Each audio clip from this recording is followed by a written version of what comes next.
Hey guys and gals, it's Hannah the Omaha Introvert. In this video, I'm showing you what I consider my best vinyl haul yet. Pretty much everything I'm showing you in this video exemplifies my music taste to a T. This is my bread and butter, the time period, the genres, the bands, oh yeah. Welcome back. I'm happy to present a vinyl haul video once again, coming to you from my new record room.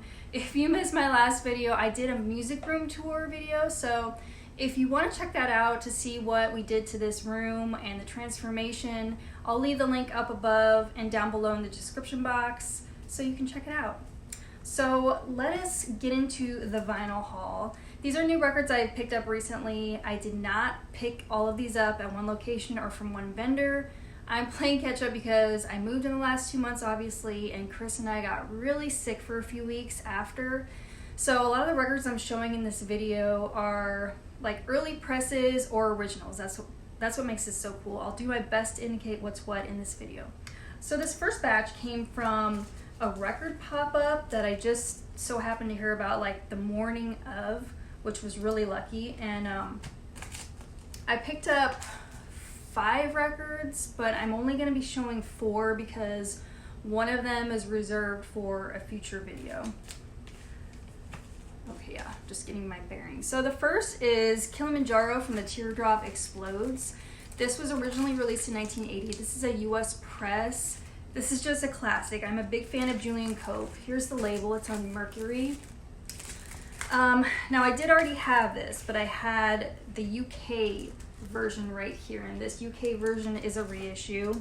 I've mentioned this album before in one of my series. This is just a very punchy album. It's considered post-punk, neo-psych pop.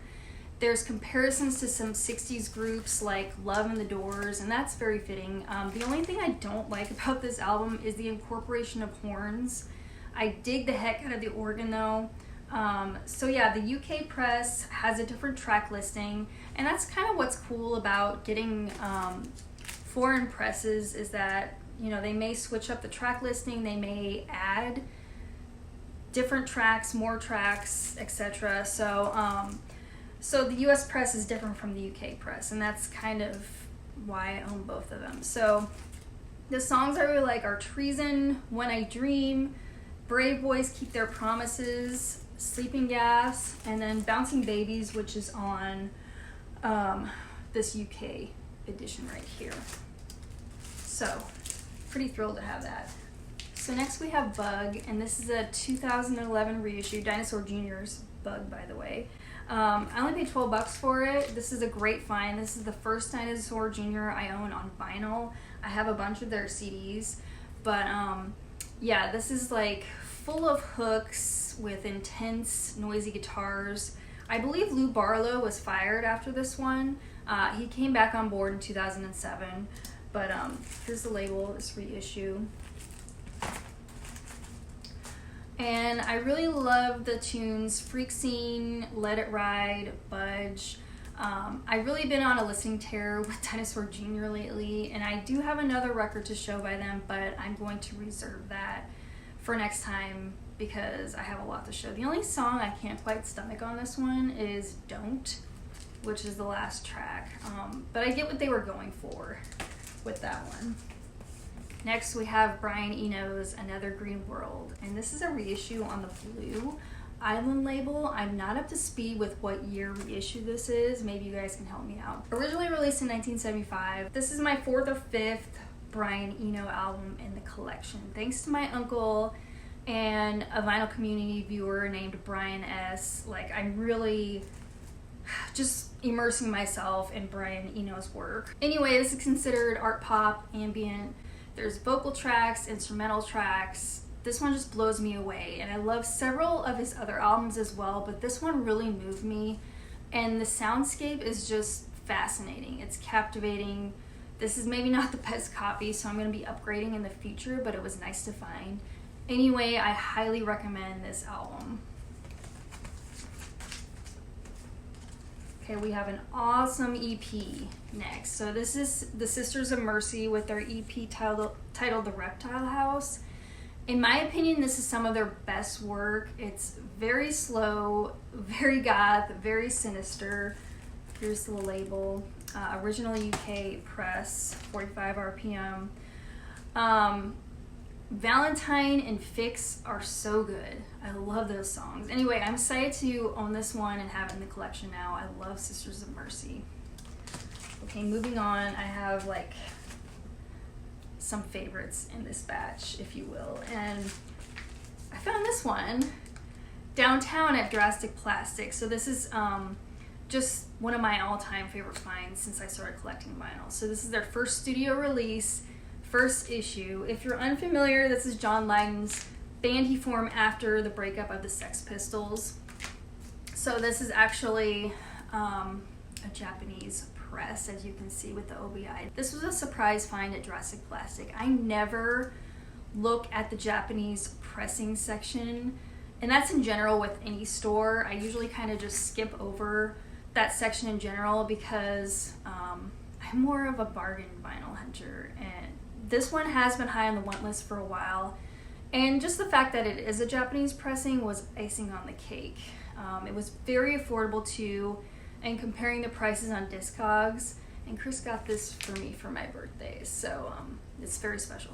But this album is kind of like all over the place. I love Lydon's vocals, of course.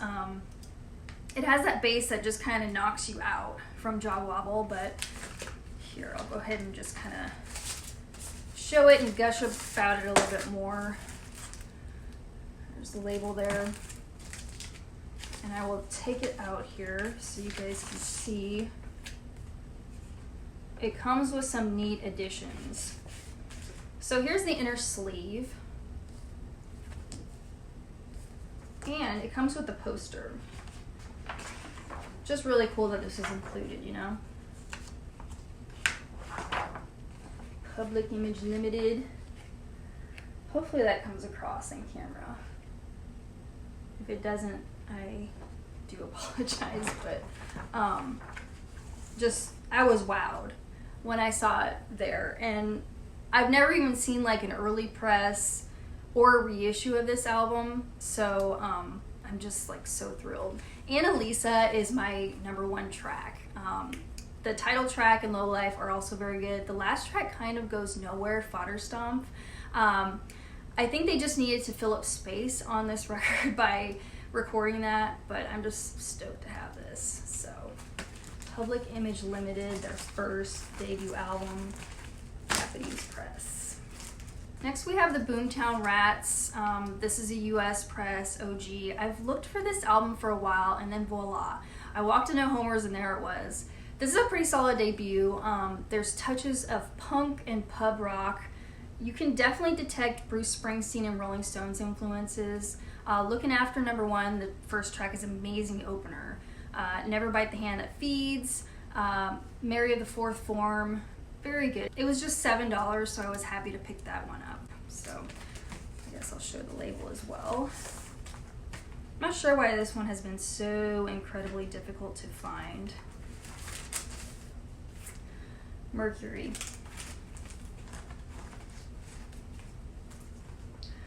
I always like try to line these up on the floor when I'm done, but as you can imagine, like I take them out of the jackets and then it's kind of like always a chore putting them all back where they need to go, but I love filming these videos, so that's not even really a legit complaint. Okay, now we're going to move on to some beyond excellent titles I picked up from a seller who lives in Canada. This dude posted a Google Docs spreadsheet on one of the Facebook vinyl selling groups, and I happened to browse through it and I was just wowed at what they had. The shipping was reasonable, the prices were decent, so I just jumped on these. So the first one I want to talk about is Cocteau Twins with Victorialand. This is 45 RPM, a Canadian original press. Right there on 4AD, just excellent label, of course. This is Dream Pop, pre-shoegaze, very influential band.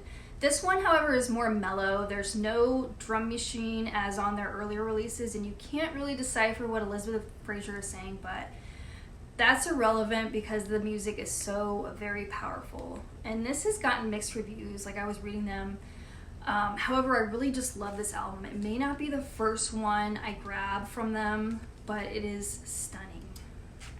Victoria Land from Cocteau Twins. Ooh, this one's amazing. So this is Buzzcocks with their first EP, Spiral Scratch. Now, this is a top 3 punk band for me. This is groundbreaking early punk. This is a second press. It's the 1979 Lintone pressing.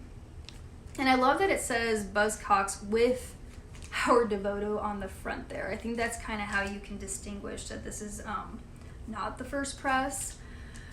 But I don't know, this is just so influential to punk. I never see this, and I've been wanting it for a while, and I definitely had to snag it from the seller. I especially love side 2 with Boredom and Friends of Mine. How cool is that one? So next I finally picked up an OMD album, and this is Architecture and Morality. So this is a crucial synth pop new wave LP. This is an original Canadian pressing. Incredible influential record for the genre. The songs are sweeping. Not all of them grab me. In fact, Sealand kind of bores me, but Souvenir and Joan of Arc, those are winners. Overall, this is just a really strong album, and I'm glad to finally have them in the collection. I needed some more Husker Du in the collection, so I got a German original press of Candy Apple Grey. This is one of their more underrated albums. It's not in my top 3, but it should not be overlooked either. Here's that label on Warner Brothers. Really dig the songs. Don't Want to Know If You're Lonely. Hardly Getting Over It. Wow. Dead Set on Destruction. Really some deep tunes on this. If you're depressed, maybe stay away from this album. But I think maybe people were worrying that the band had lost their edge on this album. The drums don't sound that great, man. But overall, this is still a fabulous addition. I still need to get Zen Arcade, and then I think I'll have All I Want by them. I think this is the 4th Husker Du LP in my personal collection, so still very much necessary. Glad it was on that dude's list. Next is a band that I'm just pretty much now getting into. I'm new to this band. This is my starting point. This is the Durutti Column with LC. I think it's their sophomore effort. So yeah, this is my starting point. What a starting point it is. This is an OG UK press, but the simplicity of this album is just beautiful. Vinnie Riley is like the main member of the group. He plays such fluid and gorgeous guitars. It's absolutely mesmerizing. And I guess they fit somewhere in between ambient and post-punk, but they're hard to classify. Anyway, this is like very soothing and timeless. They are quickly becoming a favorite. I have another album to show, but I want to show it next time. So, Durutti Column, all the thumbs up from me. Next we have The Only Ones with Special View. This is a comp. I did not have anything by them on vinyl.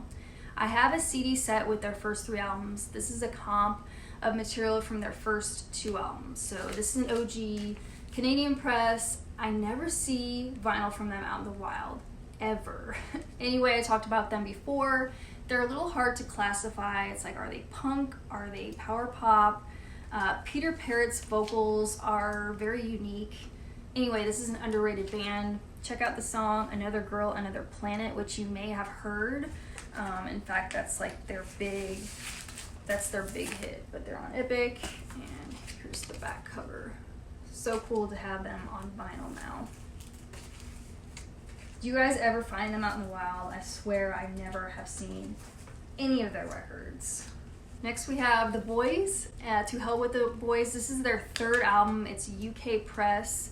I don't know. This is Safari Records. Yeah, so this is my first Boys LP into the collection. I'd love to find their first 2 albums, but they're also known as a power pop / punk band. So this copy is still in shrink. Let me take it out of here. So on the outside jacket it says includes the Boys songbook for free, but My copy did not have that. I just have the inner sleeve here.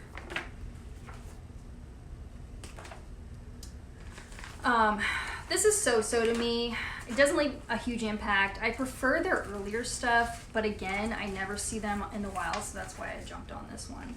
Okay, Grail alert. My Bloody Valentine, huge Grail. So this is their EP titled Glider, and I don't know, I love the cover art on that as well. So 4 tracks. This one has their tune Soon from Loveless, and I also love the tunes Don't Ask Why and Off Your Face. So the B-side is incredible. I mean, the whole thing is amazing, but this, I paid up a little bit for this one. This is not that cheap. I still kind of got a deal on it, but their original EPs, you just don't stumble upon them. At least I don't. So, you know, being the huge shoegaze nerd that I am, having this in the collection now is incredible. So My Bloody Valentine Glider EP, had to have it, obviously. Okay, so Kate Bush. It has taken me a very long time to get into Kate Bush and give her more of a chance. I listened to a few of her songs in college back in the early 2000s, and she just didn't click with me. Now I'm coming around. I grabbed this at a store in Bellevue where the owner always gives like killer deals. So instead of the $27.99 that's on the price tag, I got it for $20. And obviously it's a Japanese pressing, so I never expected to find that either. The cover always just draws me in. The artwork is incredible. I don't really dig the first track, Babushka, but All We Ever Look For, Egypt, and especially Violin. Oh man, Violin, that's like totally punk and blows me away. Her vocal stylings and the energy of that song, incredible. There's so much variety in this, weirdness, brilliant artistry. I now have Kate Bush in the record collection, and like she's huge right now because of Stranger Things, right? Her song Running Up the Hill. So this is I plan on getting more, but this is a start for me.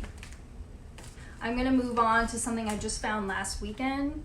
This is X's Los Angeles. This is an OG US press, and I got it for $40. I usually see this going for 60 to 80 bucks. So that's kind of why I didn't hesitate on it. All the other albums I have of theirs are either originals or early presses, so I figured why not complete that and get, you know, what's considered their most important album, Los Angeles, on vinyl as well. And I was happy with the price. So get the label, I'll show all the goodies. The back cover and the original inner sleeve, which is taped up on the side there. On Instagram, I just posted basically my wall of X, so all the records I own of X. If you're on Instagram, I post weekly on there whatever I'm listening to. It's kind of a fun way to connect with other vinyl record nerds, if you will. But yeah, X Los Angeles, US OG press, now in the collection. Okay, lastly, and then we're gonna wrap this up. Very important band to me, and this is a new reissue. This is Blake Babies with their album Sunburn, and this is originally released in 1990. Perfect. So American Laundromat Records reissued this, and I just got the black vinyl because I don't know, I have issues with colored vinyl, so I'm really just avoiding colored vinyl at the moment. So let me take it out of the shrink. Yeah, first time on vinyl in 30 years. So it says Sunburn is not just the Blake Babies' best album, it's in many ways the last great college rock album, according to AllMusic Guide. So Julianne Hatfield, this is her first band. She's, of course, my favorite female artist, and if you've watched my channel, you know this. I just love her voice, and she plays bass on here. Yeah, excellent college rock, jangle pop, very underrated. Just, it's a timepiece. Like, this is 1990, so if you dig that era, if you dig that sound, you need to give Blake Babies a sample. Can't recommend that album enough. So I have so much more to show that I've accumulated, but I just need to stop here to keep this video reasonable in length, you know. I appreciate you being here and listening to me run through these incredible vinyl finds. I'm just like thrilled with all of these. What'd you like from this vinyl haul? Let me know in the comments below, and I'll see you next time. Talking heads, y'all.